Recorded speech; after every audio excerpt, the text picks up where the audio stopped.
ကိုင်းမှာဘက်ကဈေးကြီးကြောင်းလည်းမသိဘူးကွာမင်းတို့ဘက်ကကြိုက်ငါတော့ BMW ပဲကြိုက်တယ်ပုံစံလည်းမိုက်ငါတော့တစ်ခါ online မှာတွေ့လိုက်တဲ့ Ferrari ကားလေးကြိုက်တယ်ဒါပေမဲ့အိမ်နဲ့ခီးသွားနေတာဆိုအိမ်နဲ့ခီးသွားလို့ကောင်းမဲ့ကားလေးပဲဝယ်ရမယ်ကွာ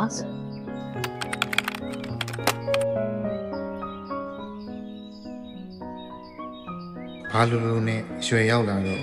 ငါဘေးနားကလူတွေတဖြည်းဖြည်းနဲ့ထွက်ခွာသွားကြတာပဲငယ်ငယ်ကလူချင်းနဲ့တန်မိုးကြီးသုံးအရာတွေထက်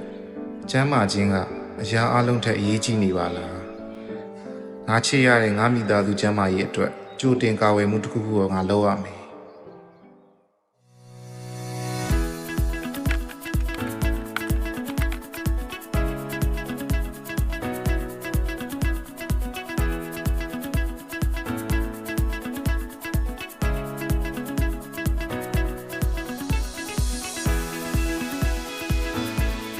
ငါနဲ့ငါမိသားစုကျမ်းမာရေးအတွက်လိုအပ်တဲ့ကျမ်းမာရေးစစ်ဆေးမှုတနည်းတစ်ချိန်ပုံမှန်လုပ်ဖို့လိုအပ်တာပဲ